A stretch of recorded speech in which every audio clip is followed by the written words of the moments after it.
What is up, guys, gals, and non-binary pals? My name is Naomi. Welcome to House of Miscellanea. It's Saturday night. Whoop, whoop, whoop, whoop, whoop, whoop. I hope you all are doing well.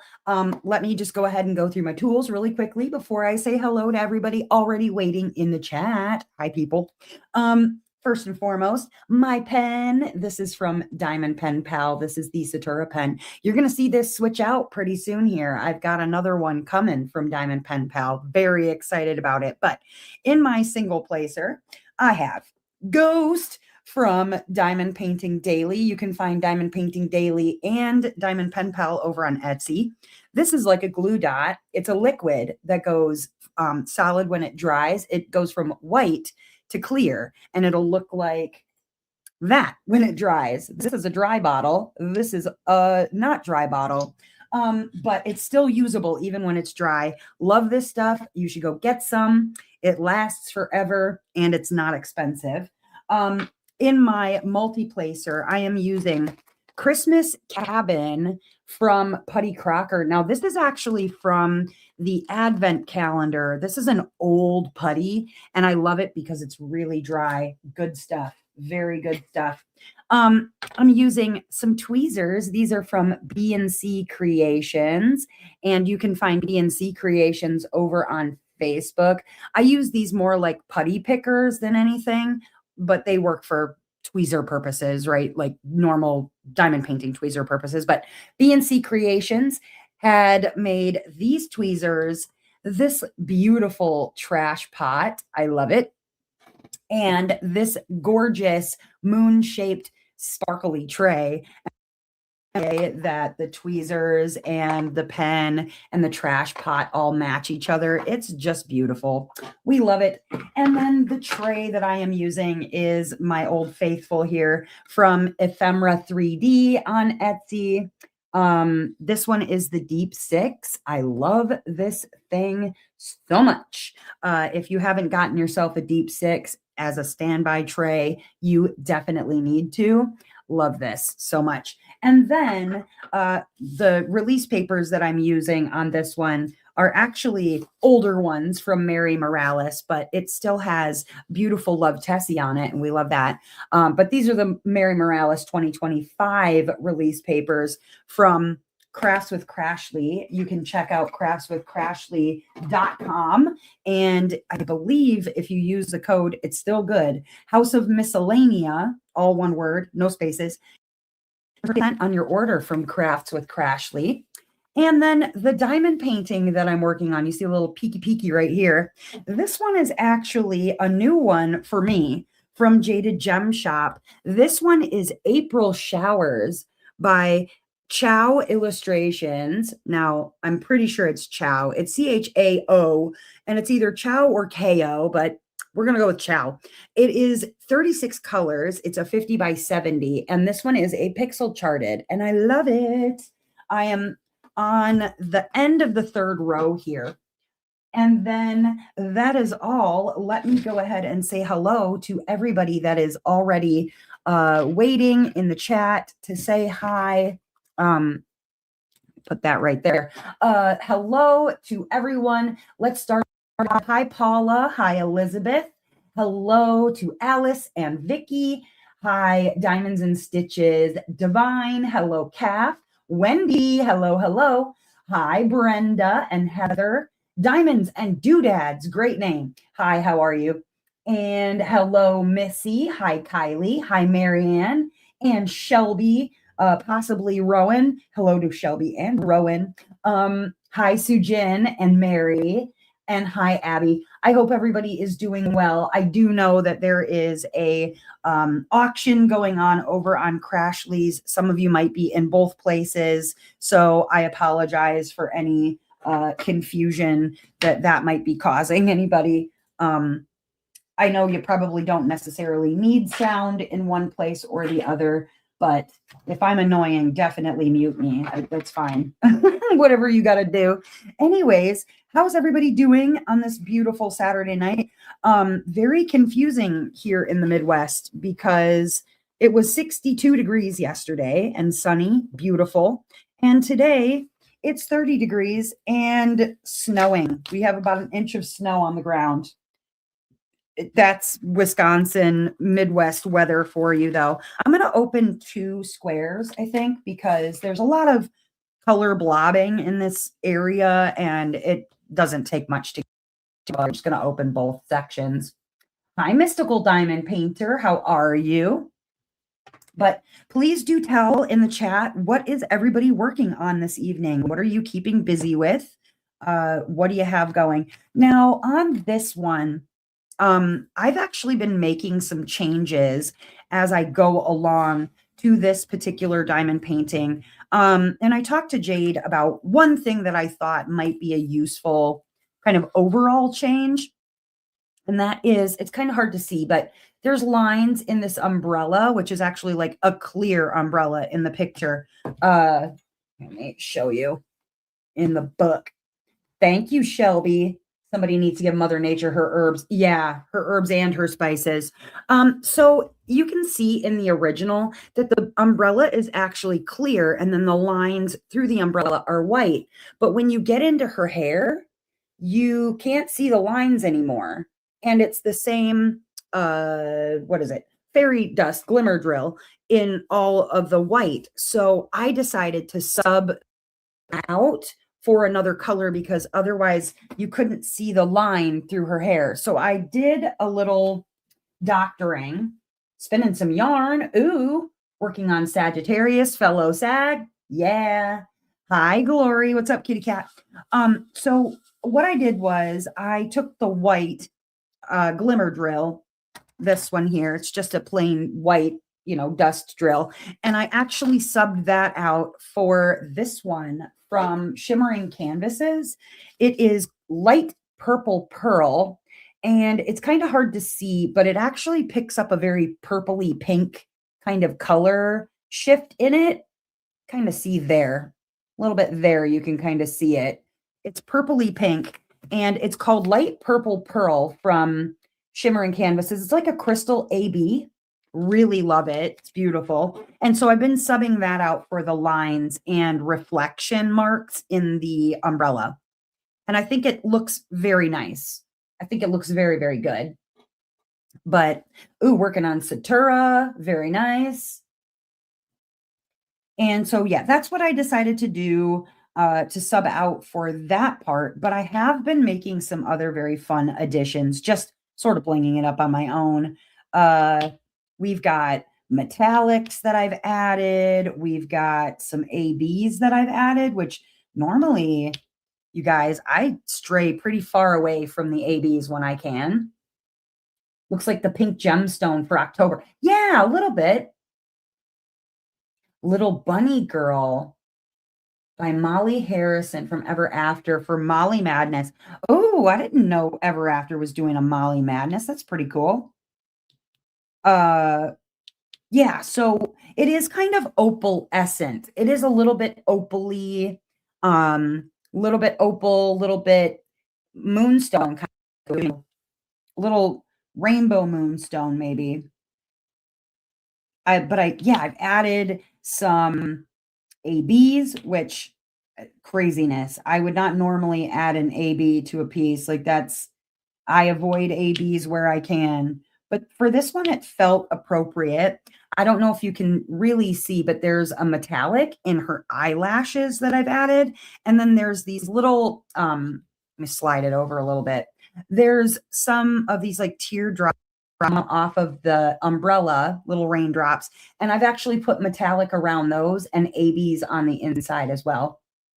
Can't read or type. Hey, you and me both. Getting ready to start Davy Jones Locker for Mermaids and Magic. Very nice. Joining Mini DP Madness for March. Cool.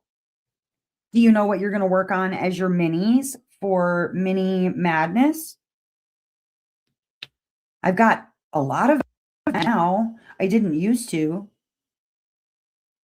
I didn't think that I wanted or needed them. And then you kind of ask yourself, like, what is want or need, really? They're just nice to have around when you're ready to do something a little bit different. And I appreciate that.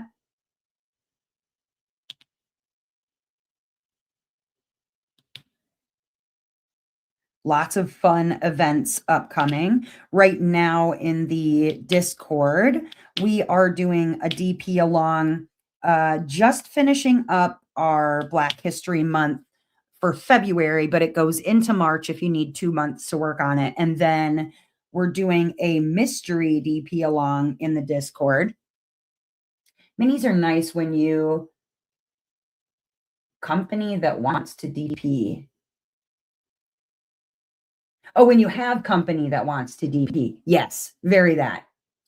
Those water drop like drills you used in the bouquet in the last chick DP you did. Yeah. Oh, yeah. The bubbles, Chinese Zodiac DAC / space from Jaded Gem Shop. Oh, nice. Hi, Allison.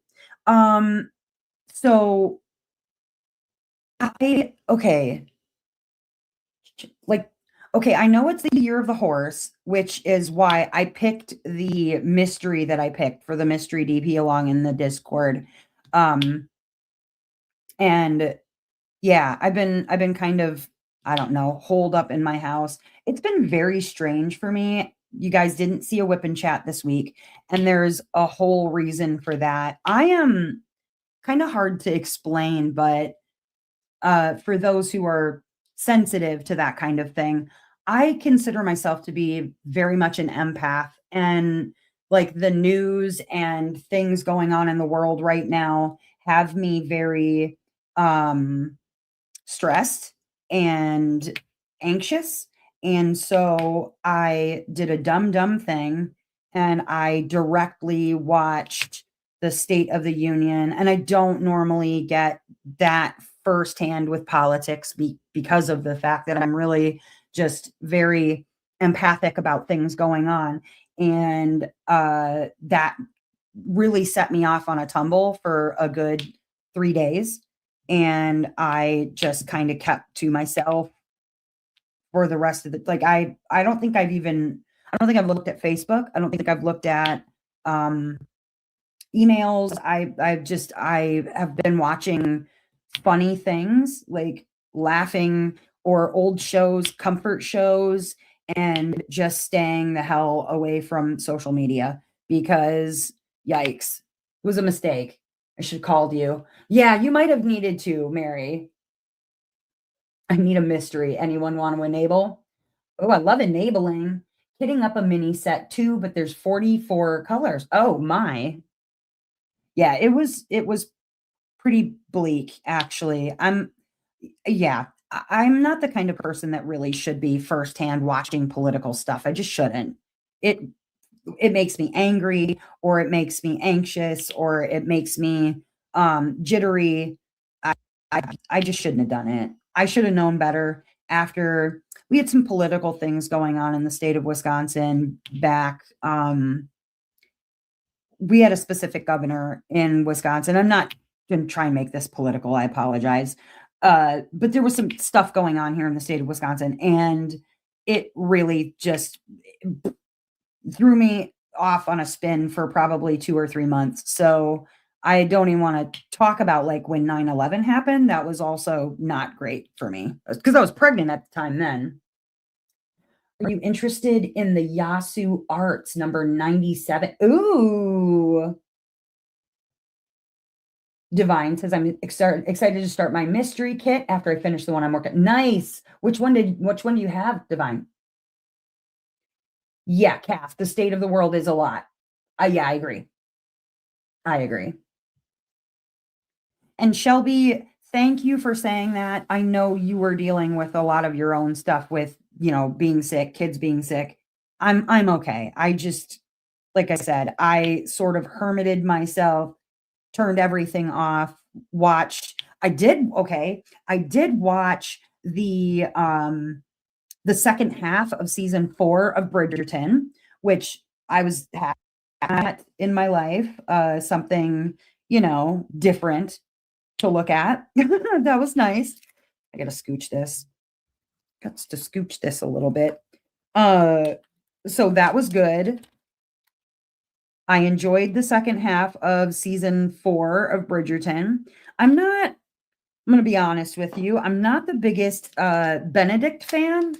the actor, like I don't personally find him super attractive, but I'm not there to I'm not there for the sexual part of the story. I'm there more for the story, like the love story part of it. I like that. But I don't know. I'm not a big Benedict fan. And while it is a beautiful story, it is also, I don't want to spoil for anybody who hasn't seen yet, but it's a very familiar fairy tale. As soon as you start watching it, you're going to go, oh, I know what story this is telling me. So it's kind of predictable in that way. I'm going to do the Kayomi Harai mystery, 82. Hmm. I don't know if I'm familiar with that one. I might have to look that up later too.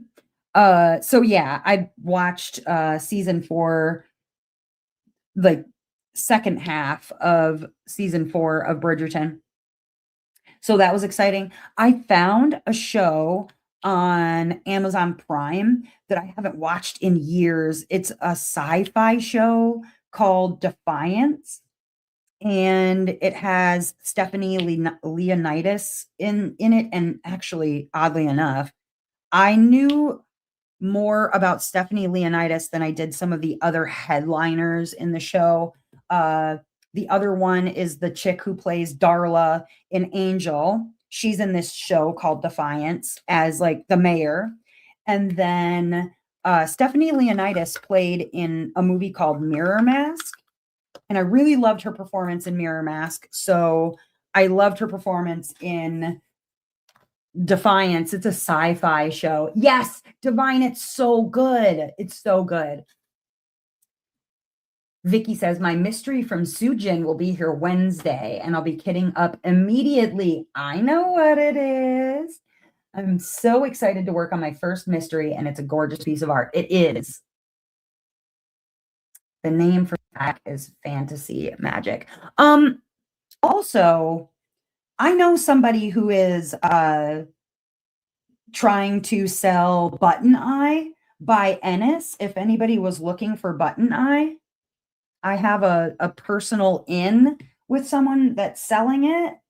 And I had to tell you, like, okay, I probably did the wrong thing for some people that are looking for it. That being said, she was going to destash some things and she had $5 on Button Eye. And I was like, ma'am, you don't want to do that. Someone else is going to buy it and they're going to sell it for $190. I saw somebody trying to. And yeah, I was like, $50 is like $45, $50 is way, way, way, way, way too low. I'm like, you can, if somebody wants to dicker with you a little bit on the price, fine, but like, don't start at $50. Somebody else will buy it and then triple their money. Like, don't.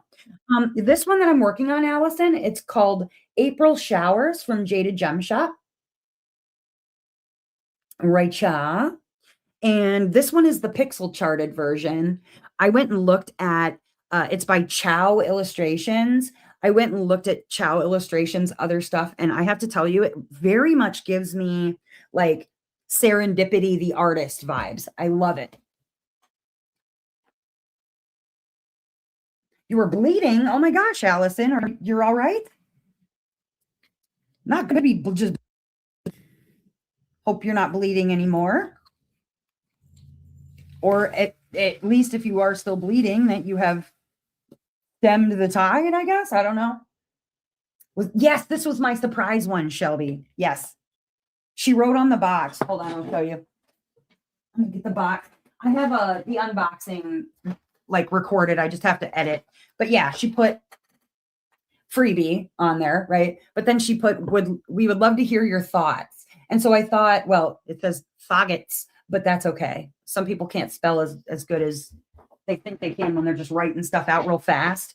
But I thought, okay, well, she wants to hear my thoughts, then I should probably work on it. Otherwise, I can't give thoughts. I had something frozen off. Oh no, I'm sorry. Ouch. Hi, Joshua. What's up, Josh Kosh Bagosh? Um, yeah, I was like, well, if she wants my thoughts, then I probably should kit this up. And the beauty of it is I have a bunch of different storage, right? But I could fit all 36 colors in one drawer of the Art Dot system. And so I was like, all right, well, that made that really easy.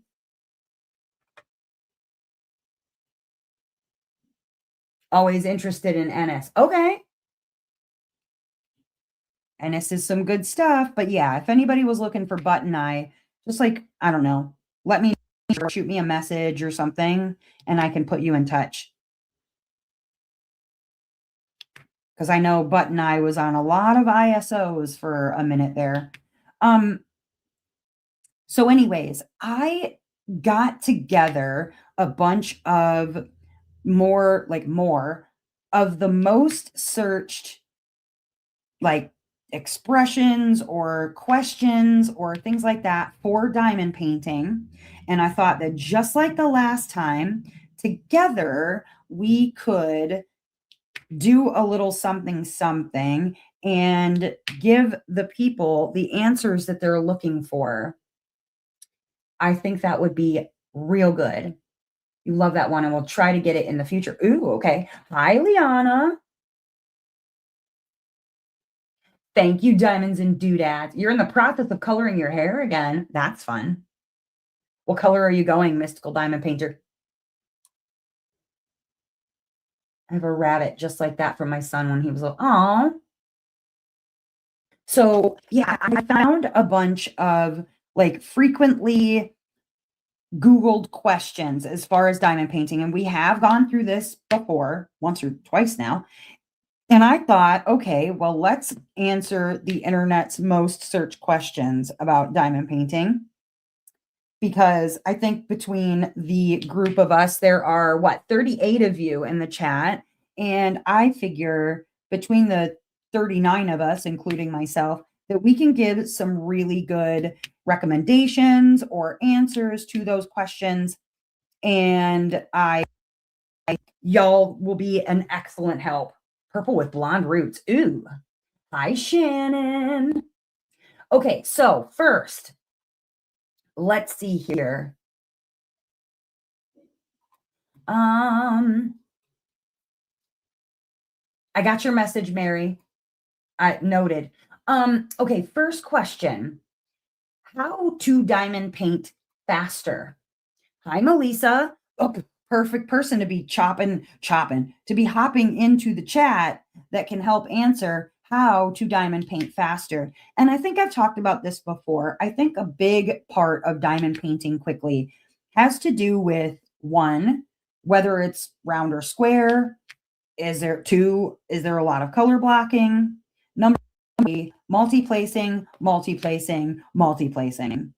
There's a lot to be said about your speed when you're multi-placing. Now, if you're doing something you're multi-placing and it's got a lot of color blocking and maybe you're not the best multi-placer, so you really start to focus in on straightening your rows or things like that, that can slow you down if you're really, really concerned about like precise placement. I think that can actually be negative when it comes to diamond painting quickly. But 39 in the chat and 15 thumbs up. Ooh, smash the like button. Thank you, Diamonds and Doodads. Yes, please. Multi-placing is everything, says Mel. I also have a bunch of pens loaded at the same time. So when the putty gets stringy, I pick up another pen. Ooh, that's a good, yeah, because I do end up, stopping each square. I will stop and then reload my pen. That's not a bad idea, having another pen loaded and ready to go. I like it. I like it. Now, that all being said, I do want to make a very important note, which is speed is not everything when it comes to diamond painting. If you're having a good time, don't worry about going fast. Like go the speed that makes you happy. But if you want to go faster because you want to finish more, or you want to go faster because the going slowly is driving you crazy and you just want some tips, by all means, go faster. But you just diamond paint at the speed that makes you happy. And if it's slow, if it's fast, go fast. Don't stress. Pen idea is gold. Yeah, I like it. Big brain thinking. You know what? I'm kind of the same as you, Sujan, as far as like reloading my pen is kind of a break for my hands or my wrists because I have carpal tunnel. And so sometimes, I even have to stop sometimes when I'm placing and like shake my hand out because my hand has started to get really tingly. So I'm kind of with you there. I do like having that like reloading time, take a little breaky. I will say for those of us who are marathon diamond painters, people who are diamond painting for longer than, a couple of hours, it is really vital to every couple of hours make sure you get up off your seat for a minute. Try to look. The rule is, 2 hours, spend a little bit of time looking at least 20 feet away from you, like look out into the distance so you don't ruin your eyes. Get up off your butt and like, move your wrists around, move your body around a little bit, because if you're a marathon diamond painter like I am, you can get stagnated pretty easily by just sitting and going and going and going. And I'm a fixator. I don't know about anybody else. I don't mean fixer. I'm a fixator. And so I get to fixating on getting something done and I push until I get it done. That's not always the best way to do it. Let's see what else we have in here. Maybe it's me, but I don't want to do it super fast. It's not just you, Mary. There's lots of people. They want to take it slow. Nothing wrong with that. I only load my pen every row and a half. Shelby, you're doing a lot better than I am. I'm also okay. To your point, Vicky, you say then I could wait until potty break time to do it instead of two breaks. I really feel like because I am a fixator, I also will push and not go to the bathroom like I should because autism, probably more than just autism. Autism, I think, is a big part of it. And so I'm trying not to give myself a kidney infection by not getting up to go to the bathroom when I have to go to the bathroom. Like, dang it. That nagging feeling in the pit of my stomach when I'm on a roll and try to stop. Yes. Hi, Lisbeth Wegner from Belgium. Hello, Belgium. Kay Anderson says, have good lighting and a magnifying glass handy for hard to see labeling. Yes. Yeah, I will sometimes just like give myself problems because I don't get up to just go to the bathroom. How to section a diamond painting. Now, this is for the people who obviously aren't working with diamond art clubs. Pre-perforated sections, which I love, by the way. I know maybe not the most popular opinion. Some people hate the perforations. I don't like what they do to the glue or what I think that they're doing to the glue with regard to kind of drying it out a little bit, but I do love the pre-perforated sections to make it easier for me. Now, as you can see in the diamond painting that I'm currently working on from Jada Gem Shop, this one does not have perforated sections, right? It actually has the plastic as all one piece. Let me move this stuff out of the way for a moment. Show you. This one does not have sectioned plastic like a Diamond Art Club would. And so with this one in particular, you could do it a couple of different ways.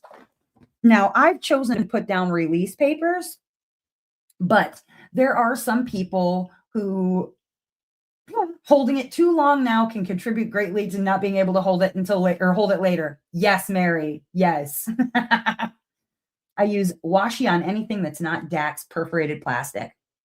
Yes. So My sections are also two of the perforated sections. I don't stop to peel plastic either. That.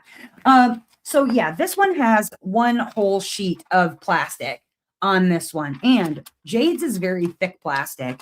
Now, you could do one of a couple of things, a few thousand things actually. You could use release papers. They have them in varieties with pictures on them. You can also get release papers that have no pictures on them. They're basically like just plain white, boring release papers, which I use these a lot. And then I cut them into whatever size I want to use. Like you could keep them this size. You could do the 4x4 or 10 centimeter squares, or I also have ones that are smaller in like a 2-inch by 3-inch section. It's basically half of one of the larger ones like this. You can really kind of put them in any size that you want them to be, the section that you want to work. In fact, I kind of go by whatever is on the diamond painting. If it's got a lot of confetti, I'll use a smaller release paper. If it's not as confetti heavy, I might use something more like the 4x4. Or if it's really color blocky, I might do bigger ones, or what ends up being two of the perforated sections, I'll do that. That doesn't bother me. But there's also people who do things with washi tape. And washi tape, for those who are not familiar, washi tape is a decorated, low tack type of tape that you can use in scrapbooking or whatever. It's meant not to stick, like to stick so heavily that you can't get it back off, so that when you do put it on the plastic, you can get it right back off the plastic, no problem. Or you could essentially put it on paper and it will come off of paper without taking off the design or whatever. So when you do have something like this that it doesn't have the perforations like a Diamond Art Club does, you could decide what size you want your section to be. So if you want your section to be, let's say, a little one here, you just go on the plastic, not on the glue part. You put it down. I go like halfway on to the next row, and I put a line down on that. And then wherever you want it to be on this side, again, I go like right in the middle of the row and then tape that down. And if this is going to be your section that you're going to work in, you can either use, there's ceramic pen knives, you could use scissors just to cut inside of this line here and then work on that. Or you could just cut down this line and then peel it backwards and use a cover minder like one of these little cuties. It has a magnet on the back of it. Two magnets, actually, one on the back of the thing and one to stick it to, so that when you put this down, you can have the plastic out of your way and then work on your little section that you've taped off. Not too complicated, really, but cover minders, they're so adorable. This one's from Clayful Fairy. You should go get some. You can also get, like Mary is talking about, perforator tools. Those are something you can find. The ceramic pen knife, they're tricky because some people want to use a actual X-Acto knife. I do not recommend that because you can cut directly through the diamond painting, whereas a ceramic pen knife has like the teeniest little blade in there, and it's less likely going to cut through your diamond painting if you use the ceramic pen knife. Now, you're not going to be pushing so freaking hard that you're going to like cut directly through it. You want to kind of go lightly and score it almost, instead of actually like pushing to cut all the way through. I don't really bother with the ceramic pen knives anymore. I just use a pair of scissors. I feel like it's much safer. I don't have to worry about cutting my canvas to pieces. But yeah, that's another way that you could section. If you have parchment paper, not wax paper, parchment paper in your kitchen, you can actually make your own release papers out of parchment paper. Don't use wax paper. It will stick to the glue and not come off. Davy Jones is old enough that it has perforated sections, but no guidelines. Yeah, and then for those, yes, Glory, I definitely use washi along those perforations because they're really hard to see. A seam ripper also works. Yes, Shelby. Calf says ceramic pen knives are very cool. I was a little afraid to try it, but it's been fine. Yeah.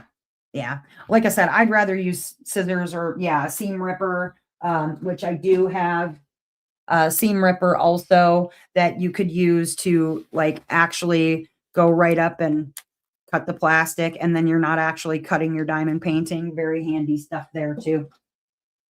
A little everything up here. But I like to use scissors just because I'm a klutz and I don't want to damage anything. Kind of a dingus. Okay. The next question involves checkerboard method diamond painting. People are searching for checkerboard diamond painting. Now, checkerboarding, I talked about this before, but checkerboarding is very, very easy to do. And in fact, I'm going to use my Art Dot E pen, which is a vacuum pen, to do the checkerboarding just because. Now, what checkerboarding is just like you would make it look on a checkerboard or chessboard. You're going to do like every other square that is there. Oh, that didn't pick up. You're going to do every other square. And then on the next row, it's going to be diagonal to that. So it would be every other, and then laying them down. I'm not going to do that for very long, but you can start to see the edge here looks like a chessboard or checkerboard. It's really easy to do. And when you're working with squares, it's actually one of the ways to make sure that your squares stay straight. Now, they do have rulers or tools that you can use to keep your diamonds straighter. I don't use them. I find them to be, for me personally, a waste of time and money. But if you want to try and use rulers, you absolutely can do that too. But checkerboarding is just a method that you can use to make sure that if you're working on a square, especially, that that square is staying very straight. Now you can kind of see it's got some checkerboarding there. It looks just like a checkerboard or a chessboard. I like doing it for light backgrounds on squares. Yes, because what Melissa's talking about is on a light background on a square, the light backgrounds tend to have like the gapping shows a lot more clearly on a light background than on a dark background. But you can see here that it looks like a checkerboard or a chessboard. And then a good example, like this is a very light colored diamond painting, some of these sections. So like right here, you can't see it from viewing distance, but when you get up close, you can see that there's actually some, let me see, where did it go? You can see that there's actually some, sorry, I gotta get my light out of the way, some gapping in that little area right there. If I didn't checkerboard, you can kind of see where I've not placed them really, really super straight. And so, yeah, on lighter colors, if you checkerboard, then you're less likely to have any of those gaps or, you know, funky looking lines. In fact, sometimes even on dark areas, like this is a good example right here. You can't see it from far away, but when I bring it up close, you can see that I've got like kind of a big gap in there. That's 100% my fault. That's all my fault. But when you have issues, you can get a straightening tool like this one here or a larger one like this, and you can run it. I don't do that, the larger one on squares. I'll use this for rounds, but I use this smaller one and I'll run it up next to the row and kind of go a few down, like, you know, go 3 or 4 or 5 rows. And it does kind of help to even that out a little bit. So it's not as noticeable of a really big gap. That's if you're really super concerned about it. Sometimes I'm like, if anybody's getting that close to my diamond painting, like they can go to somebody else's house and hang out. Checkerboarding, I love seeing progress pics of other people doing it or videos. I do like to watch videos of people checkerboarding. It looks so cool, but I'm lazy. Right. Right. Exactly. I agree 100%. Okay, next question. Color blocking versus confetti diamond painting. Well, there's a lot to talk about when it comes to confetti versus color blocking. I feel like everybody is different in what they like. Um, I am one of those people. Now, sound off. Are you a person who loves your color blocking?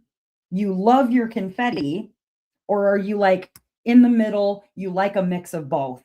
I feel like most people like a mix of both. There are some weirdos out there who really, really, really love color blocking. Yes, I called you weirdos. It's all right. It's okay to be weird. Um, and there's also weirdos out there who really only want to work on confetti pieces. They are like, you can save all that color blocking nonsense and give me all the confetti. And they want to work on mostly computer rendered pieces. They're not interested in any kind of hand renders because of the color blocking. Let me know, what do you like? Middle, a mix, but I prefer more confetti than less. Me too. I love confetti and really don't like color blocking. Yeah. Calf says confetti switching colors makes it more fun, but not too often. Yep. Mixes. I'll do whatever comes my way, says Liana. I like it. I like a mix, but I love confetti. I enjoy confetti more than I do color blocking. I suppose if you were going to checkerboard, you could essentially make a color blocked piece like it was confetti. So I guess that would be one argument for checkerboarding. You can turn a color blocky piece into a confetti piece that way. I think what I really like when it comes to color blocking, I guess, is, and I call it color blobbing. When I don't mind having a little color blocking as long as it's in some sort of a really interesting shape. What I don't like is when you get one whole square over here and it's all one color. It's just too much space. I like to have a weird shape or whatever, a pattern. And so that's what I end up doing. I end up having some sort of a big space like that, and then I will do some sort of a pattern. Like I'll start going in a diagonal and going back up and then going back down, and then I'll fill in, every other line or whatever. I have to do something with it. Depends on what I'm feeling. Yeah. Sometimes, like, I can even get tired of confetti and I want something that's really color blocky. Or I've been working on color blocky pieces and I want something that's really confetti heavy. It's just sort of like do what you're feeling. That's also why I feel like I'm one of those people who's all about multiple whips. Have more than one work in progress because then you can really make it fun for yourself, switch it up if you need to in the moment. I don't know, I can't do one piece for a long time. Gotta break it up sometimes. Diamond Design Company handles the color blocking of their backgrounds by making it interesting.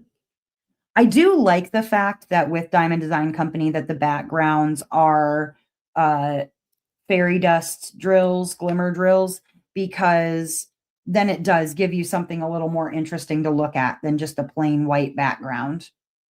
I've always appreciated that. Excuse me. I do Diamond Design Company canvas, miniatures or otherwise. I multi whip because I want different color palettes. Yes. Yes, indeed.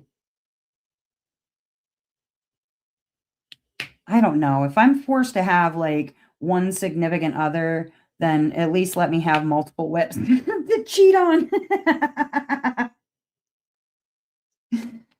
Dustin will be like, "What? What'd you say?" That's right. I said, "Let me cheat on multiple whips so I can be monogamous to my one man." So stupid.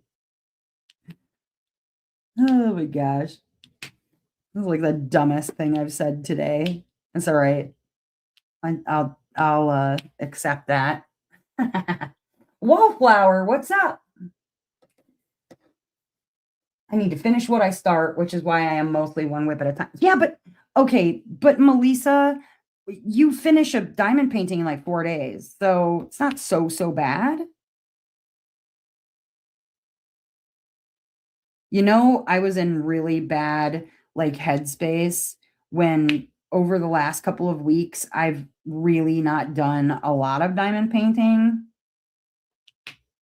That's how you know Naomi's in bad headspace when I'm just sort of like, I'm gonna lay on the couch and mope.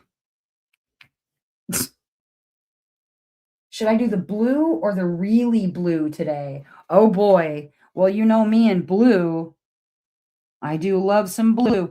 How about do the really blue for reasons? I don't know. Since you gave me a choice, I say do the really blue, whatever that means. What's another searched question? How to avoid hand cramps while diamond painting. I feel like everybody's probably got a tactic for this. How to avoid hand cramps while diamond painting. I think the biggest and most important part of that is having the correct utensil, the right sized pen for your hand, and knowing what that size is. You might have to try out a couple of different sizes, but you can see like my pen is humongous, especially when you look at my pen. So I'm like bumping things. Pen next to a stylus, that's huge. That is a massive difference. Oh, my bad. I was meaning you say that to yourself. Yes, honestly, though, it's true. And so not using this stylus with a comfort grip. Like, look at this ridiculousness. This is what they gave us, you guys. Start doing this craft with for hours and hours and hours. This is not it. This is not it. So when I was diamond painting, okay, when I first started out, I did a few things I remember very, very distinctly. When I started out, and for my first, I would say 3 years of diamond painting, I only used this pen. But what I would do is first of all, I lined it with comfort grips. So I had the comfort grip stacked all the way to the top. Okay.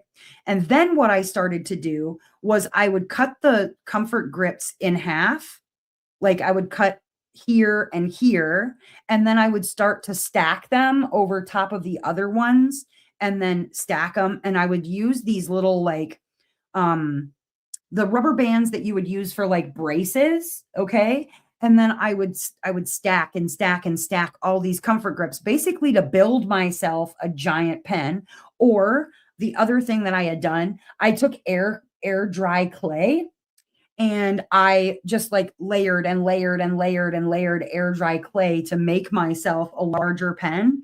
This was before I realized, one, that there were other kinds of pens out there that you could buy, and two, I was cheap and I didn't want to spend on a bunch of really expensive pens, not realizing that like if you're an athlete and you're, let's say, a runner, okay? If you're a runner and that's what you do all day long, you spend on your feet. You spend money on the shoes you're going to run in. So if I'm an athlete of diamond painting, right, which would be a hilarious I'm going to say that from now on. I'm an athlete of diamond painting. Um you want to spend on the tool that you're going to use the most, which is the tool that you use to lay down the diamonds. It makes good sense to get yourself a pen that works perfectly for you. Now, granted, I do love that Diamond Art Club does offer the twist and pick pen because it is thicker. Like you can tell, it has some heft on the regular stylus, but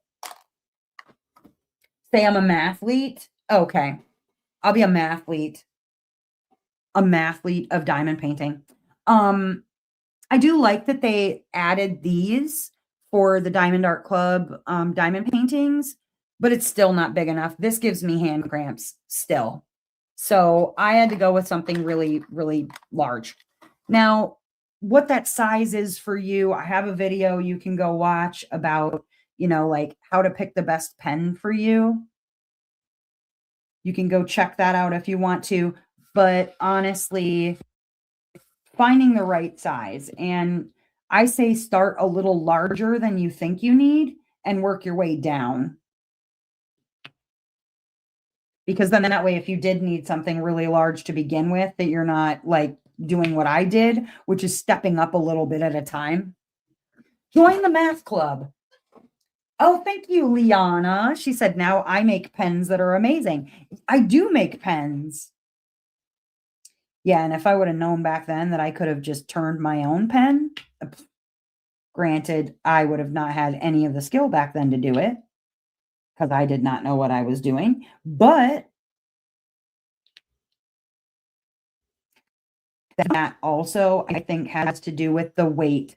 Sometimes people avoid these larger pens because of the heft of the weight of the pen, like the resin is very heavy. So if you go and talk to Miss Marianne Hodges, then you can get a wooden pen and she can turn it pretty much as thick as you want. Because she does wood pens. If you want all of the bulk but not the heft, that sounds dirty. It's okay with it. Then you can go to Marianne and you can get yourself a wood pen that are very lightweight, but just as fat. Yeah. Oh, my pen, how I long for you. I know, Liana. I know. It's here. It's here and it's coming. I want to make sure I have all of the things that I need to mail to you before I go mailing anything to you. So it can all go together. There are also chunky 3D pens. Yes, also super light. That is a very good point, Lori. The 3D printing craze is good for so many things. And yes, you can get a very lightweight 3D printed pen. You could even have one made for you out of polymer clay, which is also very light. I've seen people who make polymer clay pens. I made a super chunky one that's really light. Yes. Oh, can we see your pen? Oh, hold on, Liana. Yes, you can. Whoa, there goes mine. I didn't get roll stop. Can you tell? Look at this is Liana's pretty pen. Ooh, it's a Sagittarius pen and it has moonstone in it and stars and things and herbs, all these beautiful herbs. It has orchid and rose. It has oh, there's so much stuff in there. And then the wood in this one, it's mahogany. Ooh, fancy.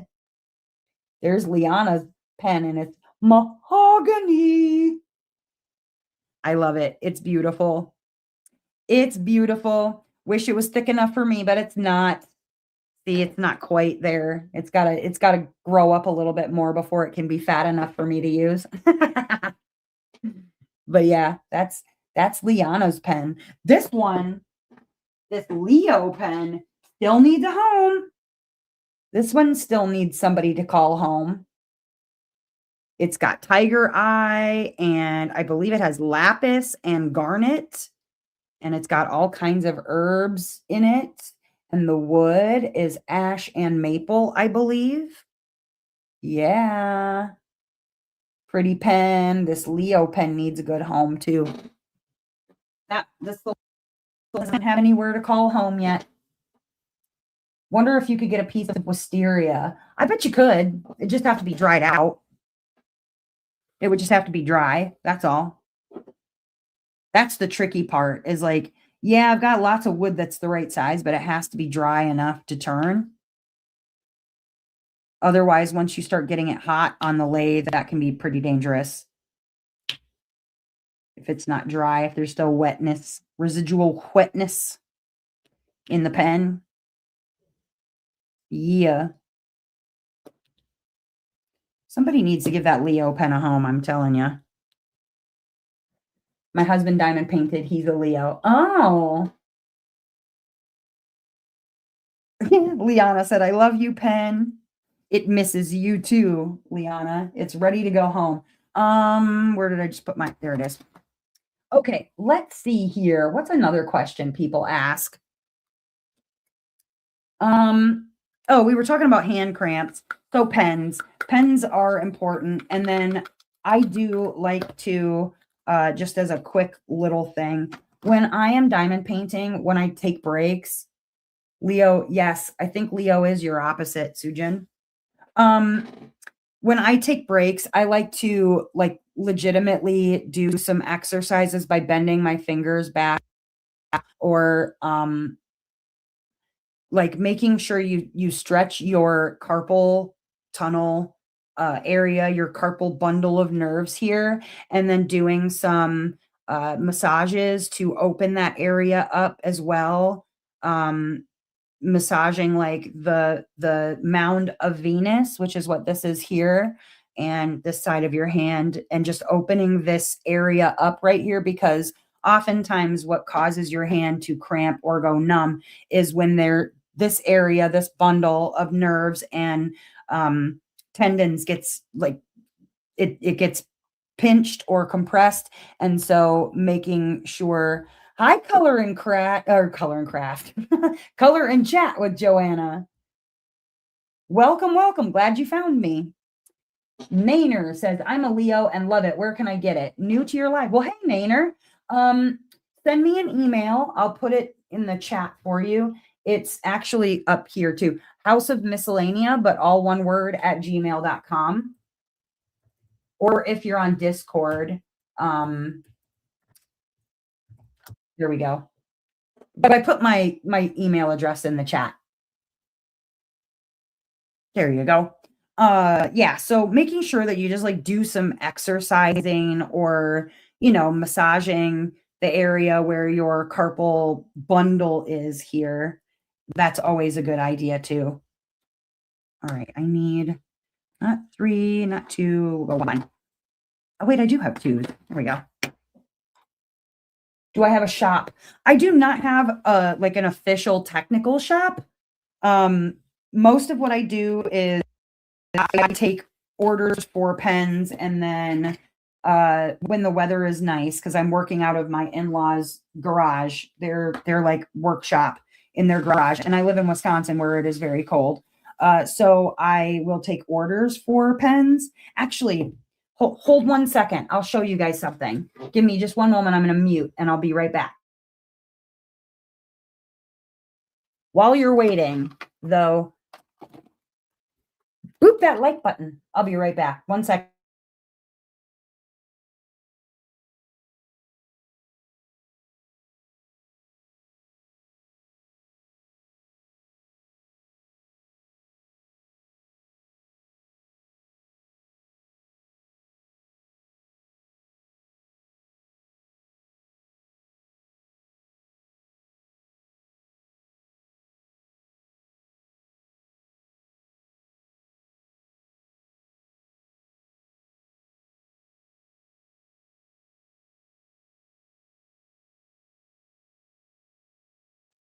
Okay, I'm back. I grabbed something so I can show you once the weather gets nice again. I have some things that I'm ready to turn.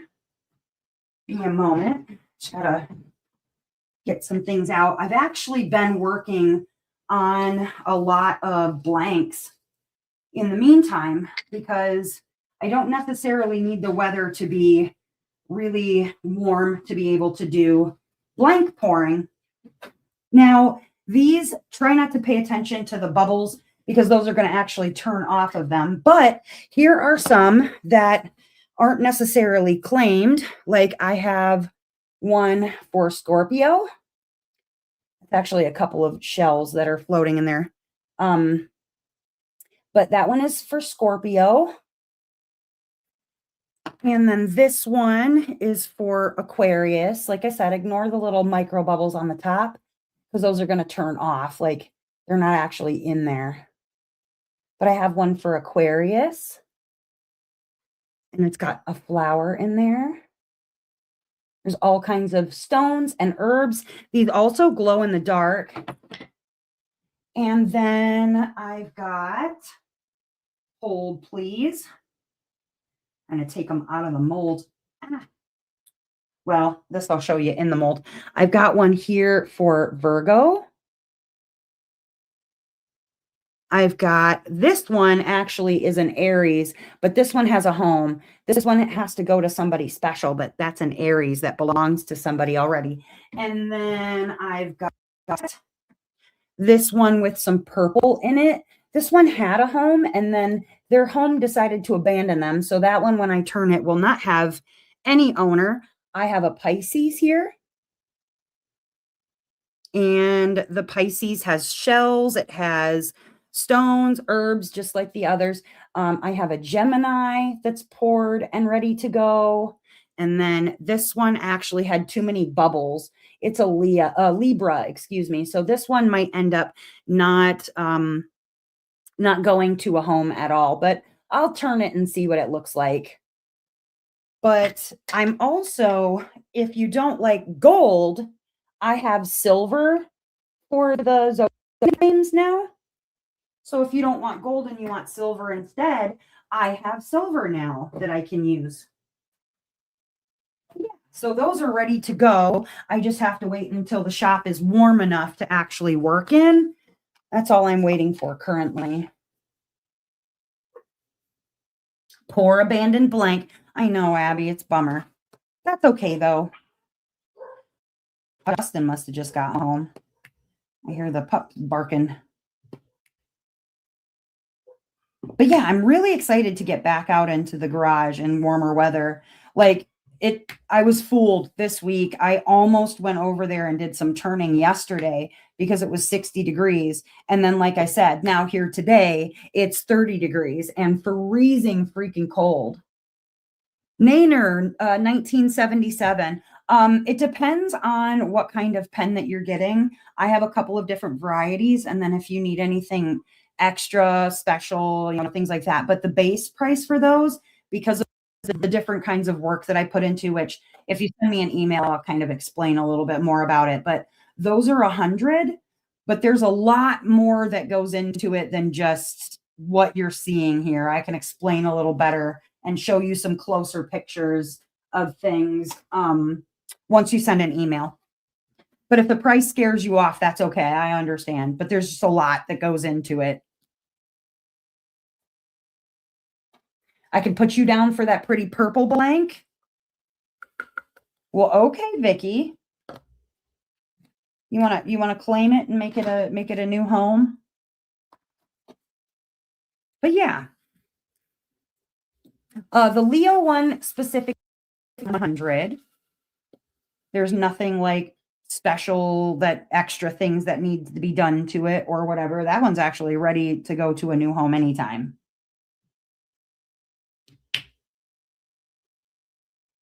That one can go home anytime. And then whatever shipping ends up being. But the pens themselves are 100. There's this guy, and I'm not knocking anybody. Honestly, like people charge what they charge because they charge what they charge. But there's a guy who does he does some blanks that he turns, and they have opalite in them, which opalite is beautiful. He has many different colors of opalite. The difference between opalite and opal, though, is that opalite is not a real stone, but he does like strips around the outsides of the wood blanks that he turns. And those are, I think, 135. So I felt like 100 was really fair considering I put real precious stones in them, and then there's actual herbs. There's, the wood is well, like you saw, the one is mahogany. I use all different kinds of wood. But are there standard sizes for screw on tips and push in tips? Yes. I'm not really certain what that standard size is, but I do know that for the screw-in tips and the push-in tips, they all basically use the same like diameter on the end, except it's the diameter for a screw-in tip or the diameter for a push-in tip. Like all pretty much have like this barrel size on the end, whereas the screw-in tips, they're all basically the same screw-in tip size. That makes sense. I'm not sure what the screw-in tips are because I don't have them, but like a push-in tip is basically this, which is a standard. Hold on. Like if you were to compare this size tip to, say, the tip on a brass single placer, they're exactly the same. Like it's the same diameter on both. Oh, there we go. It's the same basic diameter on both. This might be just slightly larger because it's plastic, but yeah. And if you're going to get a screw-in tip, then you have to make sure that whomever is turning your blank or your pen or whatever, the pen that you're buying, if you have a screw-in tip, you have to get either them to put a screw-in like end on it, or you have to get a tapper and do it yourself. Tap sets aren't or they're not very expensive. Oh, DAC is different from others. Why does that not surprise me? Oh, yeah. Thank you, Mel. My pens do actually have a scent to them because with the herbs, hold on, with the herbs that are in the pen, all these things that you see, once I've turned them, you can see that they're at the surface. And so things like patchouli, because I think if I remember correctly, there's patchouli in this one. But things like patchouli or rose or sandalwood, any of those things that are at the surface, like right at the surface, you can still smell those because yeah, they're right there at the surface of the pen. That's what I meant. Wasn't sure if I had to be careful when I send like regular tips with these, like the plastic ones, but I've put DAC tips into these and there's not a problem. So like if I recall correctly, you do have to add a little bit of washi. So I do leave them a little bit like wider mouthed so that you're not gonna damage it by putting a tip into it. So like if you're just getting a regular DAC, like single placer or multi placer from Diamond Art Club without the screw in, I do make sure that there's room in there so that it's going to damage it if you put a tip in there. But what I did notice is that the single placer like brass, these ones right here, that they fit in there like actually pretty perfectly, and they take a little bit to take back out. So it's not going to be so tight that it should hurt anything, but they do actually fit in there pretty well. Marianne says, I have screw in tips. I just need to know before I start turning. Yeah. Yeah, it's definitely something you'll need to know because if she does it like I do, we put it into a thing and then mark where the middle is and then drill a hole before we get started because there's like two pins that we have to turn it on the lathe. My pen, don't worry, I have a DAC 12 placer and a single for you when you get home. Ooh, yay. Yeah, tell it. Do you hear that, Sagittarius pen? Do you hear that? Yeah, I'm pretty positive you should be fine also. Let me see something. Yeah, see, like a plastic single placer, they're just slightly bigger. So it would just fit in there and then sit if you really wanted to use one of these. But You can use a little bit of washi and it should fit in there just fine. Like it's not going to be tight in there, so you'll want to use some washi to keep it in, or hot glue. Some people use hot glue also. Look at that. There are silicone rings you can put on the tip ends when tips are too big. I don't like the little silicone rings personally, but some people like them. I don't, but you can use hot glue and hot glue them in. Yeah. That is one thing you could do. Indeed, indeed. Well, that went off the rails. Sorry. Pens.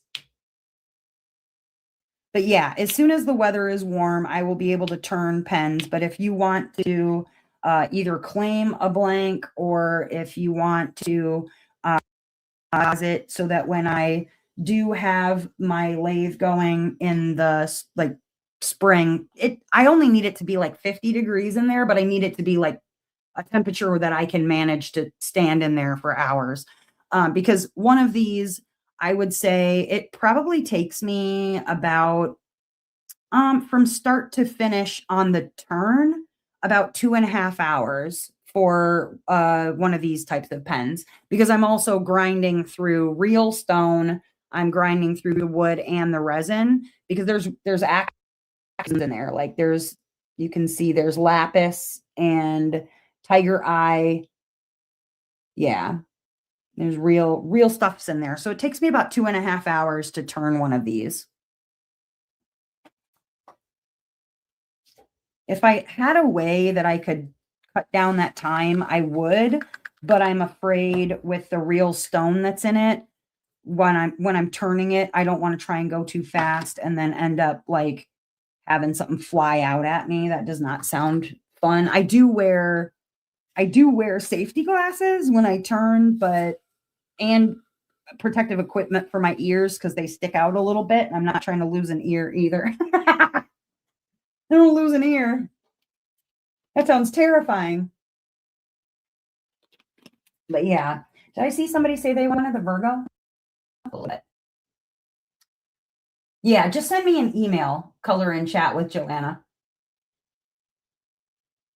I'm gonna have to hold off for now. I spent my crafting budget this weekend. Yeah, Maynard, do that. You don't have to get it now. Okay, Mystical Diamond Painter said email sent for Virgo blank. Hold 1 second. Let me write your name on it. I'll write your name on it so I don't forget. Hold, please. Okay.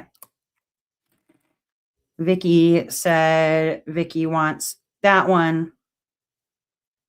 And then Virgo, I'm going to put MDP for Mystical Diamond Painter on that. There we go.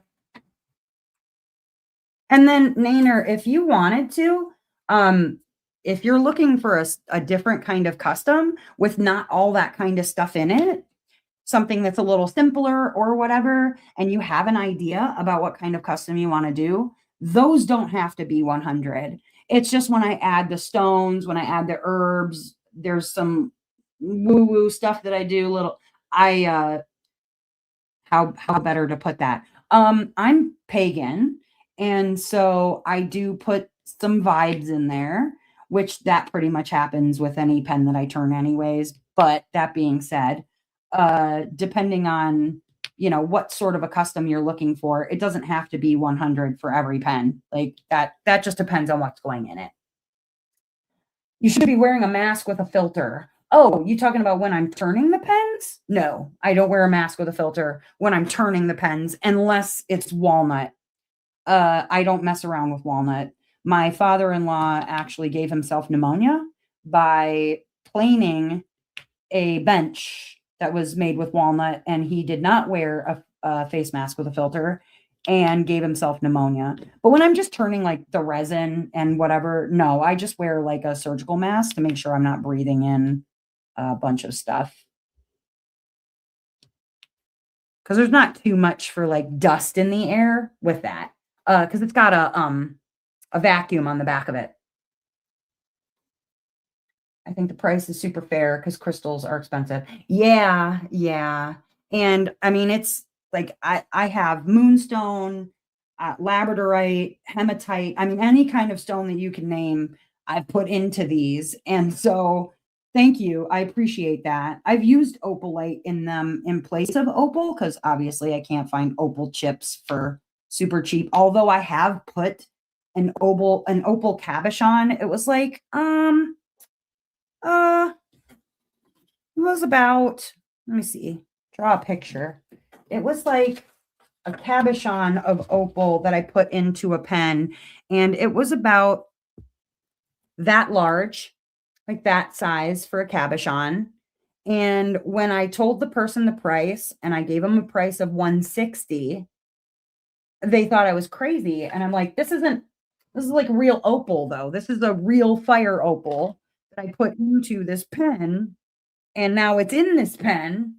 Yeah, I was not very happy about that because I didn't want to make a paperweight. So then after a couple of times of like having people change their mind or whatever after I've already done the pour, now I take a deposit that's non-refundable because at a certain point, I can't be sure I can sell that because oftentimes they're made for someone specifically, like with whatever they wanted in mind. And so yeah, I now I do a non-refundable deposit at the very least. When you start putting opals into things and people don't want to take them, it's like heartbreaking because it was a beautiful cabochon too. And now it's stuck in a piece of resin and it just sort of sitting there. It's a good sized cab too. But what can you do? You live and you learn. Eventually I'll turn that, but it's going to be a little while. It'll be a little while. I don't want it to have any bad feelers on it. Yeah, I thought it was a little rude too. I definitely thought it was a little rude. And I like, honestly, I knew when I was putting opal in it, I was like, I should take some kind of a payment from these people before I do anything, put this opal into this resin. But, well, it's there. I don't think that they realize that like the cabochon by itself, like not in a setting, not in anything, the cabochon by itself was like an $80 cabochon. And I was giving them like a really incredibly good deal. That's all right. No hard feelings.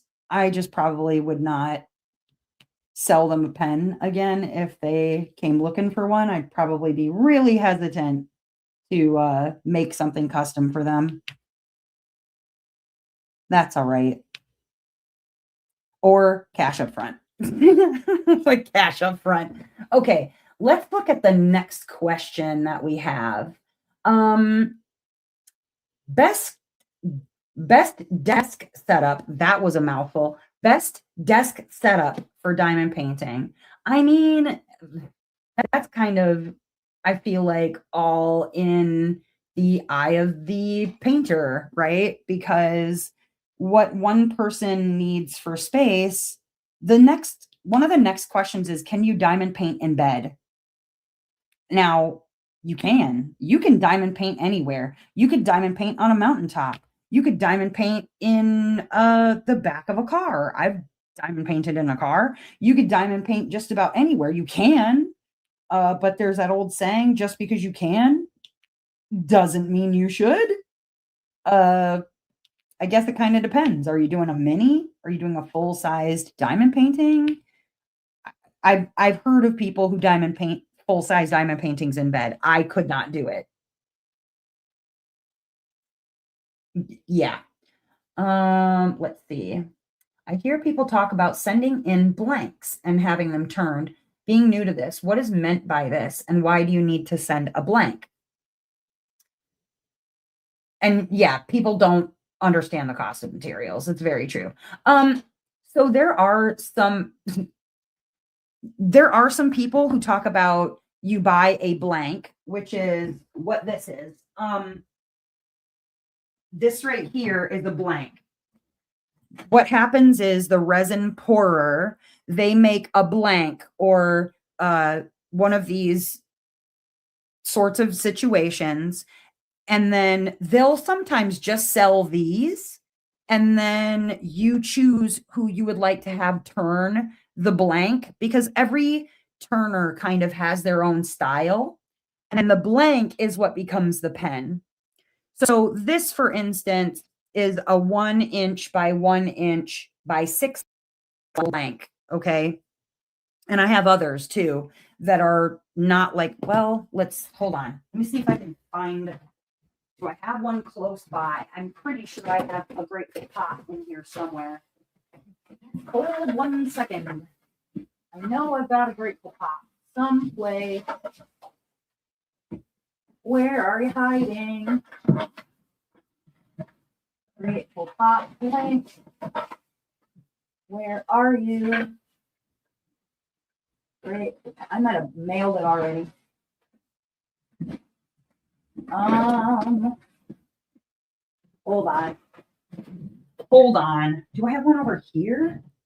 I was looking for a grateful pop blank. Oh, I don't have one. Okay, so either way, there's different kinds of blanks. Some of them are just resin. Some of them are resin and wood. Some are, whatever. But you would buy the blank from the blank pourer, the resin pourer, and then they would send this to whomever you ask them to do the turn.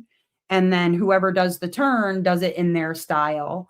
But if you're getting the pen, you're buying the blank and then the pen turner is turning it. Sometimes they'll just show you the blank that you can have custom turned however you want it to look. Like there's different styles, right? So like there's this kind of a turn. There's a turn that's a little bit more fancy. There's turns that are very simple, just something that's a little bit wavy. There's turns that are really like kind of normal, but then they might add something really intricate after they're done with it. And then there's bistro exclusives where it's not even just a pen, it's a pen that also has like a lava pen on the inside of it. And you can see this sucker is really thick. Like this is a thick pen as it is, but then you add something like this with a lava pen on the inside of it, and then you end up with something really big. So yeah, just kind of on the blank turner, but I pour mine and turn them. But yeah, some people just make blanks and then they have a turner turn it. Some turners pour their own blanks. Some turners only turn pens. So I pour my own though. Yep. And I can make it look pretty much however you want it to look. I know I love my lava pen, Abby. It needs to make a resurgence. I'm telling you, I need to break it back out and play with it some more. It's my fave. But yeah, so I do make my own blanks. So depending on what you're looking for, I'm trying more or less to stick to the kinds of pens that I make already, or at least something in that same vein. Because I don't want to do the same thing that other blank makers or pen turners are doing. It's kind of why I started doing something with real stones and herbs and wood, like all of that. I wanted to be different. I didn't want to do the same thing everybody else was already doing, because you can get a lot of that stuff everywhere else. I think that's also why, like, Marianne wanted to do pens that are made of just wood rather than doing resin and wood or just resin. Can't wait till I have my shaker pen. I know it's sitting right over there too. It's sitting over there, Vicky. I like literally just had it in my hand because I was looking for the Grateful Pop blank, and I was like, this is not it. This is a shaker pen from Peachy Keen. Little rattle pen. I don't know how they do it. I'm sure there's some sort of I'm sure there's some way that you can hollow it out and then glue it, because it's obviously two pieces that are glued together, but I don't know how to do it. It's cool. I know that. I wish it were thicker, but his 'tis not. 'Tis not thick enough for me.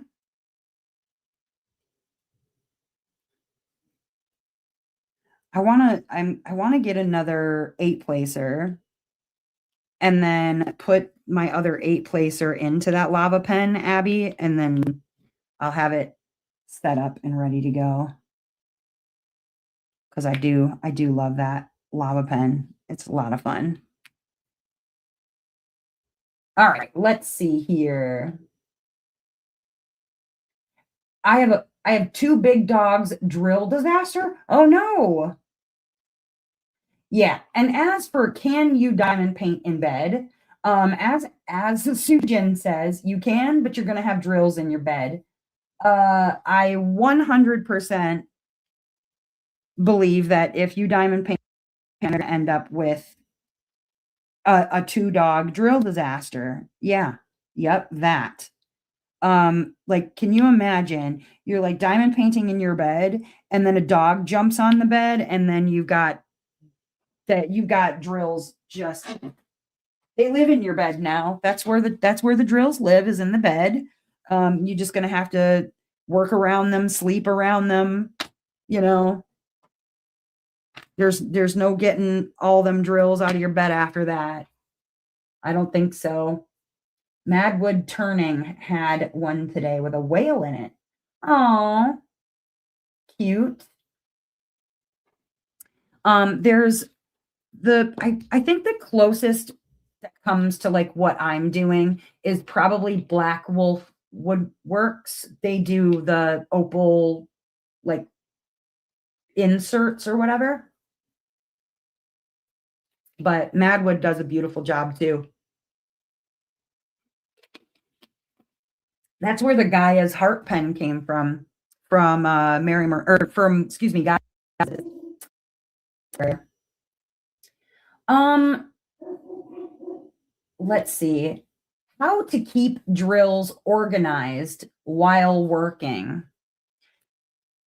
How to keep drills organized while working. Well, I am a person who is a big fan of a like drill storage setup of some kind.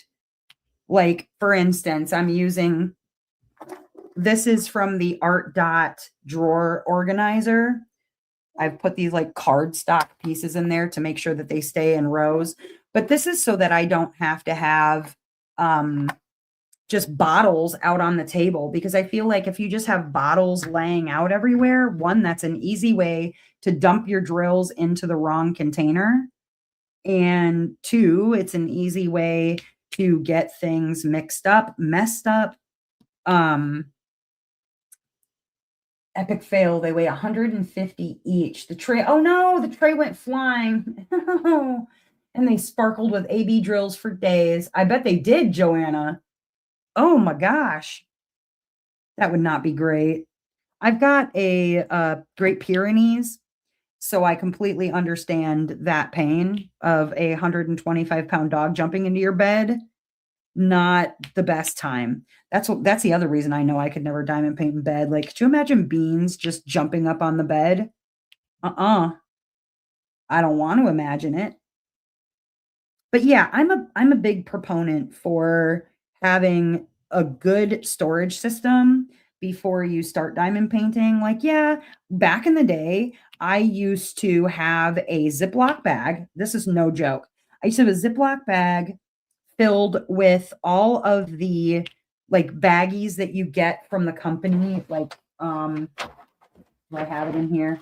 No, I don't. Hold on. I'll show you. I'll show you. So essentially, it would have been like a Ziploc bag or the original plastic that it came in. And then it would have all the bags of drills like they are in here. And they would be taped. They would be taped closed. okay, or in a Ziploc bag. And then I would just find the one that I needed. I would open it up, pour it into my tray, use the color, pour it back into this bag, tape it back closed, and put it back in there. And this was my drill storage. This was it right here. That's what I used to use. Horrible idea. I would not recommend that to anybody. Why I thought it was a great idea. You have a lab peer? Then you know. We're related. You have two Great Pyrenees? Oh, cool. George and Fiona. Mine, my Pyrenees is named Beans. And he is a beautiful pain in the ass. I love him, but oh my gosh. He makes my life crazy, but I love him. I'm 5'2" and he makes me look like I don't know, like I'm trying to walk around a full-grown polar bear or something. In fact, I've had teenage girls that were across the street from me, like yelling across the street, "Can I pet your polar bear?" Like it's a Great Pyrenees. Come on over. Yes. More peers. We always have to have more of them. They're fun dogs. Incredibly, like some of the best personalities, but also some of the most just pain in the ass dogs. Beans is my first ever Great Pyrenees, and granted, I would not trade him for all the world, but oh my God, I did not know what I was getting into. Um, when people say like, okay, just so you know, they bark a lot, like that was not an apt description for what he does. Um, in fact, I thought we were going to get really lucky because before he was 6 months old, he didn't bark much at all. Like, really didn't bark a lot. And so I was like, oh, maybe we got one that doesn't bark very much. Like, this is good. And then he found his bark.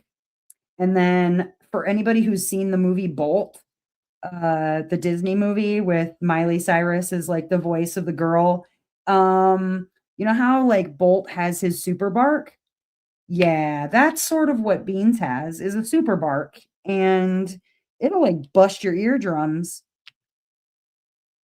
Just need to say the jade is coming out gorgeous. Thank you, Noelle. Welcome. And the snow. Trying to get him in the house. Oh my goodness, he loves to make beans angels in the snow, and trying to get him to come in from the snow. Like, I don't want anybody calling the cops on me. Like when we go over to my in-laws, they have a fenced in backyard and he loves to go over there and then refuses to come in. Thankfully, they can't really see him in the backyard because I'm sure somebody would call animal control like she won't let her dog in the house. It's like if you want to go out there and trying to convince him to come in, then by all means, have at. Yes, and that. Oh my God, a squirrel farts, a leaf falls, a car door closes, somebody coughs in another house, like anything. Uh, a breeze in China and he's barking just all the time, all the time. So when people were like, yeah, so they bark a lot, that was not even accurate. It was not an accurate description. Barking a lot would be an improvement from what he does. Um, Incessantly, constantly, and to the point where it will like make you so overstimulated. Yeah, they didn't tell me that. You roll on the ground when it's not snow. Yes. His favorite thing to roll around and like lay on his side and like dig like he's swimming. I don't know how better to describe that.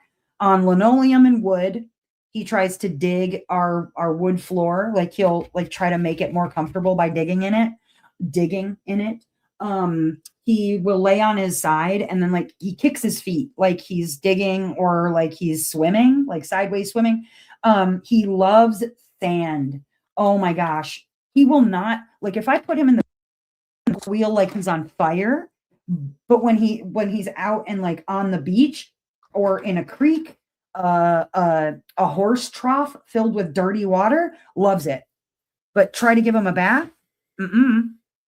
Good try, human. That's not happening. Yeah, nope, not even. I told George, a lady on the internet says you're abused. Right? It's true, though.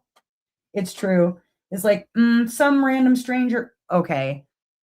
Speaking of, I have a chihuahua. Her name is Sugar. And occasionally I will quote shame her and bring her on to my live streams and just like show her off like, look at this dog, she's horrible, whatever. Well, I did it in a video, and some on the internet, a comment she left me on the video was like, oh my god, you're so abusive of this dog, and I'm glad I'm never going to watch one of your videos again because you're abusive. And I was like, wow, for holding my dog under the camera and going, look at this dog, she's barking. Yeah. I was like, okay, lady. Yes, I abuse my dog by showing her off and petting her and shaming her. I guess that's horrible of me. Putting her gently down onto the floor after she does that. Okay. Sure. That's my favorite. It's my favorite when people think that they know what's happening in your house, like they live there or something. I don't know. Brothers from another mother. That's right. I can hear him downstairs barking right now, actually. All right, let's see. What's the next question? What else they got for us? Ooh, oh, this is a question I have for you guys too, because there's lots of storage and organization searches. It says diamond painting logbooks ideas. What do you guys use for logbooks for your diamond paintings? Now, you guys have seen my logbook, which isn't actually a logbook. It's a journal that my husband bought for me years ago from just like a local vendor, this guy who does hand pressed leather, like he hand stamps leather and then binds his own books. And so what I have is this here. It's like a hand stamped leather book with, all this hand stamping. Like he did all of this himself. And then you can see the binding of the book is actually just like with the same string that's here, right? And so looking on the inside of the book, the paper is actually like old real paper. It's not like your regular notebook paper, but you can see it's actually bound with, it's hand bound and sewn together. I'm trying to find a fold where you can actually see right there. You can actually see that it's like stitched. It's stitched together. And so like this is all I use. And then I just write the things that I want to write about the pieces in here myself. Like I'll talk about when I kitted it up, when I started, when I finished. Sometimes I'll put notes on, if like the colors are weird or the canvas didn't, match, or the grid was bad. If I replaced anything, like I'll put those kinds of notes in here. But what sorts of things do you guys use? Some people I know just use like notebooks and they put stickers of the diamond painting in that. We've got, let's see, I've been slacking in my logbook, but I was keeping track in a journal. Okay. Excel worksheets. That's one way to do it, Vicky. Noelle says Naomi's logbook is next level. Thank you, Noelle. I'm so glad we met. I love peer people. I love peer people too, Joanna. I'm glad we met also. I have so many pretty notebooks I never used. Yes. So I just used one for my logbook that I barely update. Oh, fair. Okay. I've got a cute little pushing notebook. I only put down minimal information, but like to add stickers that fit the theme. Oh, that's cute. And maybe a strip. I used to do a strip of the washi tape, and okay, back in the day, I used to really be a little extra because I would save the drills too. Go back like this. I would take out one of each color of the drill and I would put it in there. And then if I used washi tape around the edge, like see, here's all the colors that were with Grand Canal Basilica Venice. Like this one, I actually put the washi tape that I used on the canvas and all the colors. I used to do that and then I stopped because it was just too much work. And I don't always washi all of my canvases. So I'm using a journal with a partial diamond painting on the front. Oh, that's cute. Thank you, Kate Anderson.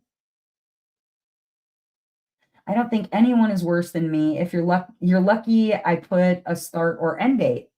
Rarely will you get both or any. Nice. I just slap in the stickers and guesstimate the start dates. There you go, Sue Jen. Joanna does journal books, a notebook got from work. Yeah, see, and sometimes they're fancy. I know some people like they go all out. I know that there are Etsy people that they sell like essentially these printable um log pages that you can get where if you don't want to write out all of that stuff yourself, you can get these log pages and then you just fill out information. Now I would say that for me, as like if I was not doing the YouTube channel, I don't know if I would necessarily. I'm really bad about keeping this thing. Sorry, this thing is like bouncing in my face. There we go. Um, I'm very bad about keeping any sort of like good information in it. Like some people will put how many diamonds it has. They'll put all of the information, how many hours they worked on it. I can't remember or be asked to put like a timer down while I'm diamond painting to know how long it is that I take on a diamond painting. Like I'm not really paying that close of attention. Some logbook I got on Amazon. Nice. Kylie says, I want to get shells from Black. Like a journal page or a journal. That's cool. Yeah, I don't know. I feel like if I was not doing the YouTube channel, I would probably be really awful about keeping track. I think the only thing that I ever really keep good track of is like, and even then I sometimes forget, is the start and the end date. And that's more or less just so that when I'm ready to do my year in review, that I can go through and put them in some semblance of order for when they started and when they got done. And I actually I organized them by the date that they were finished, not the date that they were started. Because if I did that, they'd be all over the map. I use a notebook from the Dollar Tree. Yeah, see, I like it doesn't have to be anything fancy, I don't think. I keep track of start and end dates, size, number of colors, how many diamonds I placed, and if I added any special drills. Ooh. So you go all out. Do you keep track of like how much time? Sometimes I'll add whether I added special drills or if I subbed things out, but more or less I will usually have those things out in front of me like when I do the post review video, and then I'll just kind of show through what I changed and what I changed it out for. Now, if I was doing like major changes, like if something needed heavy editing or things like that, I would probably write down better notes just so that if somebody else wanted to know like you did, I would have that information. But other than that, also keep track of confetti and happiness level. Oh, there you go. So do you start the page in your book when it's started or just keep in your mind the details and log it when finished? Now, if there is something that's really important for me to note on a page about something that I hated or something that I loved, I would probably just jot that note down as I remembered it or as I thought about it. When I start out, like if I'm doing the kit up, right? Once I'm kitting up a kit, I will, like for instance, this one. When I kitted this up, I put the sticker in and I took out this just has the 50 by 70 up here. That's how I know what size it is. I had to write all the other things on here. And then the day that I kitted up, and usually that's the same as the start date, I'll put the start date down the day I started it. I usually remember to put the end date down, not always. But if I'm going along like this one, I made a note that there were acrylic and resin drills because that I noticed right away. If there's something else like this one I did for Black History Month, so I wanted to note that it was for that. Um, let's see, where is usually I don't have to put notes about like what I liked or disliked because it's in the videos that I do, or I remember it. Like this one, it was a super fast finish. It was my fastest finish ever. So I noted that when I finished the kit. But yeah, I don't tend to go too crazy in it unless because I do the videos. So if I didn't have to do the videos, I probably would put some notes in there in case somebody asked me. But generally, I remember how much I liked or disliked a kit. I would go insane if I kept track of the hours spent. Sounds too much like work, and this is not supposed to be work. Fair enough, Calf. That's why I don't keep too much info in my logbook too. Yeah, and if it's not something that you enjoy keeping track of certain things, like um some people who keep track of like everything from the day that they purchased it, the day it arrived at their house, the day that they started the kit, the day that they finished the kit, how many hours they spent on the kit, any specials that they added to the kit. I mean, just everything, all of it, things they liked and disliked. And some of that, like, I don't know, it just enjoyable to me, but I know there are people out there that like keeping things organized like that is legitimately their like what keeps them happy and sane. And I am not one of those people, unfortunately. Is there a date for when they got a life? I don't think so. I'm going to guess no. I start when I order slash buy the if it's ordered, it reminds me to watch the mail. Okay, that's fair.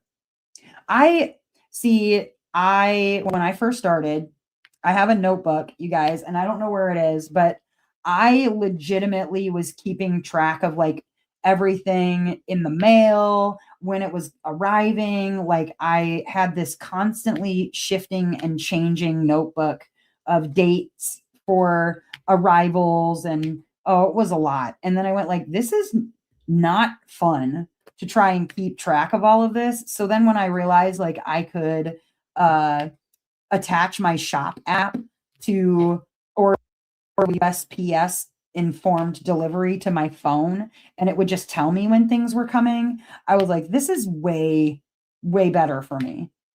Because then I can just kind of keep an eye. Because otherwise, like, yeah, I worry about things sitting on my porch for too long because it might just disappear. It might just grow legs and walk away. And I don't want that to happen. I just to record date, started and finished. If it was for event, number of colors, enjoyment. Okay. I wonder if they also keep track of their stash. I really want to, but too lazy. They do also keep track of their stash, everything that's in their stash, including things that are on the way, things that they've sold, things that they've traded, like all of that info is also in all of their stuff. Yeah. And I would say I have a generally an okay um stash log. There's probably things that I've forgotten to remove because it became a whip or I sold it or whatever. And then there's probably things that I've forgotten to add to it. But what I like to do is my yearly stash video, which will be coming up actually soonish. I'll do a updated stash video kind of soonish. And then once I do the updated video, I just go through at that time and make sure that, if something isn't on there, that I take it off of there, or if something isn't on there, that I add it when I do my yearly stash video, which, yeah, that should be soon. It's funny how I would think to myself, like, should I even do a yearly stash? How different could my stash be from year to year? Like I haven't done all of my diamond paintings. There's still things in there from 4, 5 years ago. And then I realized once I did my updated stash video last year, it was so different from my first one. So, yeah, I it gave me a good reason to do it every year. One, to get everything out of the closet and make sure that it's in the inventory, and then two, to make sure that I have to like show everybody just how like different my stash is from one year to the next.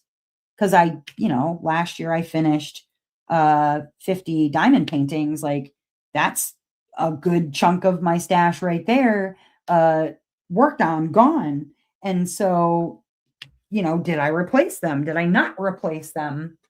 Keep doing it. Oh, okay. I will definitely. Yay, I need more long videos to watch. My logbook is much more simplified than it was in the beginning, but I still like to make it look pretty. I update it every once in a while. Nice. My only issue with Gems Flow, Kylie, is the fact that it doesn't allow you to export the information. I want to be able to export and manipulate information if I have the information. That's why I have a stash like Excel spreadsheet that someone gave to me, and then I made some changes to it based on, like adding companies and adding information to it that I wanted to see, like the size of the diamond painting, the artist name, things that weren't on the spreadsheet in the first place.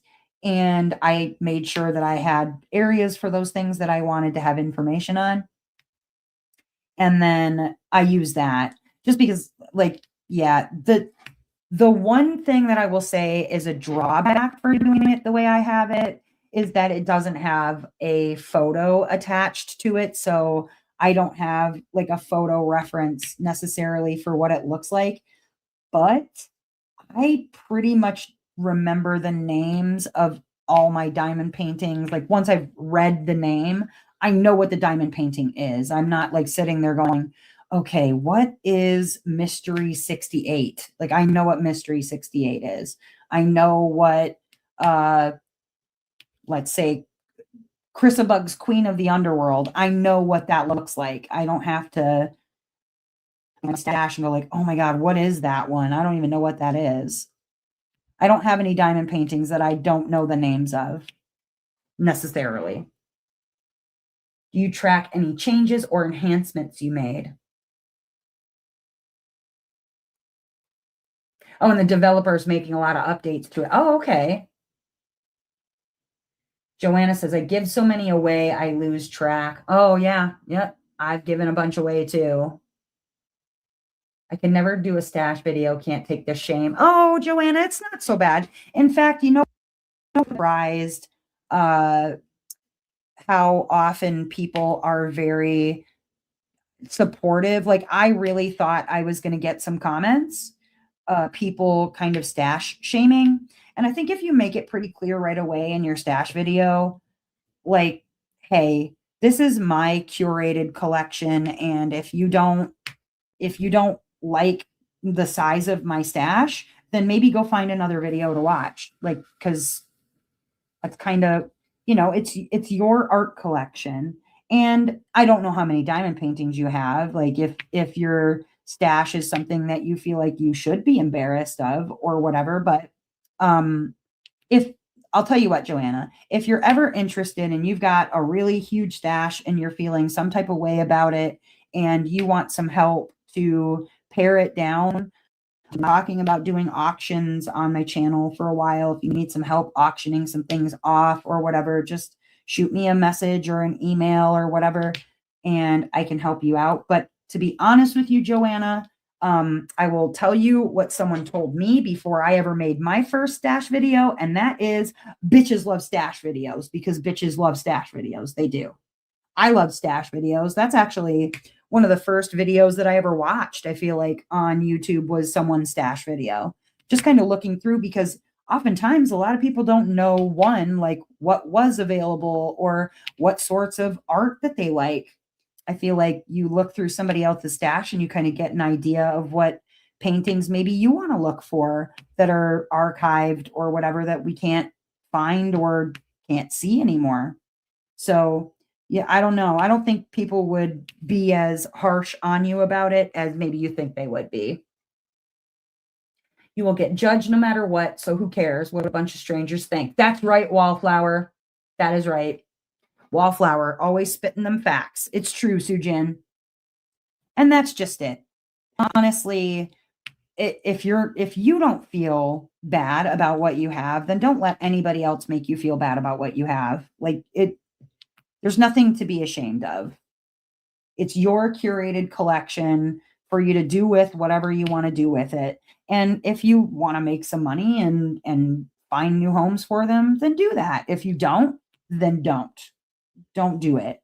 But don't let anybody make you feel any specific type of way about what you curate as your collection. Nobody is in your checkbook or your wallet, but I have notebooks from Amazon that you can diamond paint the covers. Oh, that's cute. My set has line paper, some don't. It's like out of control, but I love my little babies. I'm a DP hoarder. Joanna, send me an email. Send me an email. If you want some help, I'm happy to help you out. And I'm not talking about like, oh, just send me a bunch of your diamond paintings. That's not what I mean. Like if you want some help with it, I can help you with it. Or if you just want help with how to make a stash video, I'll help you with that too. Don't be embarrassed though. Do not be embarrassed and don't feel horrible. Like there's no need for that. There's no need for that. We're a very supportive group. And if you want somebody to help support you and, going on a low buy with you or whatever, our group is good for that too. We have I don't know if you have Discord, but we hang out in Discord. I feel like our Discord community, which is free, by the way, our Discord community is incredibly encouraging and friendly, really wonderful group of people on the Discord. And whatever support that you need, I feel like the Discord group is really, really good at providing that. And it's a judgment free zone. Says if you're not going to be out of house and home, having a stash you're comfortable with is what matters. And I agree. I can understand how others can definitely paint a picture of certain things. And as long as you are, not hurting yourself in any kind of way, that's very important. But yeah, the Discord people, they'll provide you whatever kind of support you're looking for. If you want somebody to encourage you not to buy, there's people that can help you with that. Or if you want people to enable the crap out of you, there's people who can do that too. We got all kinds. Oh, let's get you a link actually to the Discord. Let me grab one real quick. Let me grab you a link to the Discord. We'll go with this. There we go. I will pop a Discord link in the chat. Whoa, pop a Discord link in the chat, and that should get you where you need to go. If you don't know how to use Discord, that's okay. Many of us did not when we first started out, and we'd be happy to help you get it figured out. Yeah, just do it responsibly. Indeed. And actually, after the live stream here, which will be getting done in just a couple of minutes, I'm going to be heading over to Discord myself to hang out. And if anybody would like to come and join us, you are welcome to do so. Like I said, it's free, doesn't cost anything extra. You don't have to be a special member or anything like that. Just come on over with us. All that fun stuff. We chat, we chill, we make merry, and enjoy ourselves. But all right, I didn't get to even, I don't know, 20% of the questions that were in the list. It's okay. Tangents are fine. I don't mind. But if you have any questions, you can feel free to leave a comment in the chat or send me an email or send me a message on Facebook or whatever, wherever you do social media things. I think I'm also on Instagram, and I would be happy to try and help you with any diamond questions that you might have.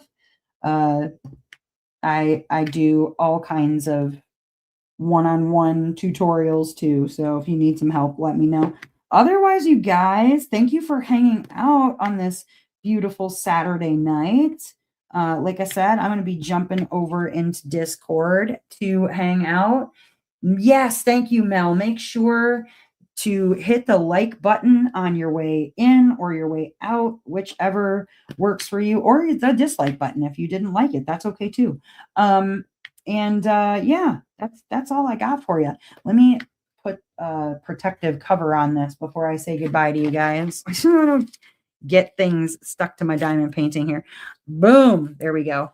All right, you guys, I'm gonna get out of here. Like I said, as ever, I hope that wherever you are in this great, big, wide, wonderful world, that you are having a glorious morning, evening, or afternoon, whatever time it is, wherever you are. All right, y'all, I'll see you next time. Goodbye.